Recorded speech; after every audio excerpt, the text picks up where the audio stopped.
Service oriented architecture کے بہت سارے فائدے ہیں. That includes that it increases alignment between business and technology. یہ پہلا ایک بہت بڑا فائدہ ہے. ریممبر، جب بھی ہم اپلیکیشن ڈیزائن کرتے ہیں، business comes first. We are trying to solve a business problem. Technology ایک ٹول ہے جو اس پرابلم کو سالو کرنے کے لیے استعمال ہونا ہے. فوکس آپ کا بزنس پہ پہلے ہوگا تو پھر اپلیکیشن کامیاب ہوگی، ادروائز اپلیکیشن کامیاب نہیں ہوگی. آپ کو بزنس کی سمجھ ہی نہیں ہے، کچھ نہیں ہے. تو یہ جو ہے سروس اورینٹیڈ آرکیٹیکچر جو ہے، یہ بزنس کو ٹیکنالوجی کو الائن کرنے میں یہ ایک امپورٹنٹ رول پلے کرتا ہے، آسانیاں پیدا کرتا ہے. The business logic in the form of business entities and business processes exist in the form of physical services within service-oriented architecture. تو بزنس پروسیسز، ایک ہر بزنس پروسیس کو ایک سیپریٹ سروس کے طور پہ آپ دیکھ سکتے ہیں اور آپ اس کو ڈیولپ کر سکتے ہیں اور اس پہ فوکس کر سکتے ہیں. یہ بہت بڑا اس کا ایک ایڈوانٹیج ہے جو کہ استعمال ہوتا ہے. تو بزنسز کو الائن کرنے میں آسانی ہوتی ہے. پھر آپ کو اگر کوئی چینج کرنی ہے تو پھر آپ اس پورشن کو آپ چینج کر دیتے ہیں. آپ کو بہت ساری چیزوں کو آپ کو چینج کرنے کی ضرورت نہیں پڑتی. It promotes federation within an organization. Federation کا کیا مطلب ہے؟ کہ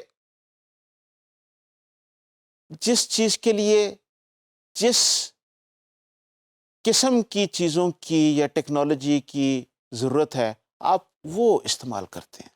آپ یہ نہیں ہے کہ آپ نے ہر ایک کو اسٹریٹ جیکٹ آپ پہنا رہے ہیں، ہر ایک کو آپ نے کہا یہ دو چیزیں ہیں. سب کسی کام کے لیے کوئی چیز اچھی ہے، کسی کام کے لیے کوئی چیز اچھی ہے، کسی کام کے لیے کوئی چیز اچھی ہے.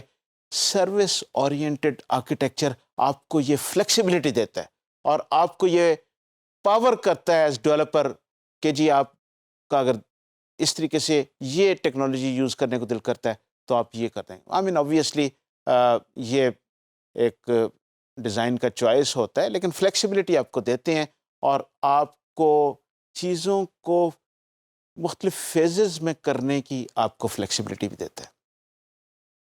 وینڈر ڈائیورسٹی آپ کو الاؤ کرتا ہے. Increases intrinsic interoperability. Sharing of data and reuse of logic اس سے آپ کو ملتا ہے جو سروس اورینٹیڈ آرکیٹیکچر سے آپ کو ہوتا ہے. ادروائز آپ کو کئی بار اگر ڈفرینٹ آپ کی جو گروپس کچھ کام کر رہے ہیں تو کئی بار کام ڈپلیکیٹ ہو جاتا ہے. یہاں پر آپ اس سے بہت بچنے کی کوشش کرتے ہیں کہ آپ نے ری یوز کس طریقے سے آپ نے کیا ہے، ڈیٹا کیسے آپ شیئر کر رہے ہیں، جو آپ نے سروسز بنائی ہیں کہاں پر اور کیسے استعمال ہو سکتی ہے. اینڈ سروس اورینٹیڈ آرکیٹیکچر جو ہے یہ ایجائل کے ساتھ بڑا اچھا فٹ ہوتا ہے، کیونکہ ایجائل میں بھی آپ نے پورشنز، چھوٹے چھوٹے پورشنز میں آپ اس کو ڈیوائڈ کر کے آپ کام کو آگے بڑھا رہے ہیں. یہ سروس اورینٹیڈ آرکیٹیکچر بھی بیسک فلسفی اس کے پیچھے وہی ہے. تو یہ ایجائل میتھڈالوجی اور سافٹ ویئر ڈیولپمنٹ کا جو لائف سائیکل ہے اس کے ساتھ یہ service oriented architecture it goes very well. And each task can be made to be more manageable in size as well as اس کا scope and can be easily understood. اور آپ یہ کہتے ہیں کہ یہ دو سروسز آپ نے اس بار آپ نے دینی ہے جب آپ ایجائل کر رہے ہیں، یہ دو آپ اگلے کے لیے پلان کر لیتے ہیں and so and so forth.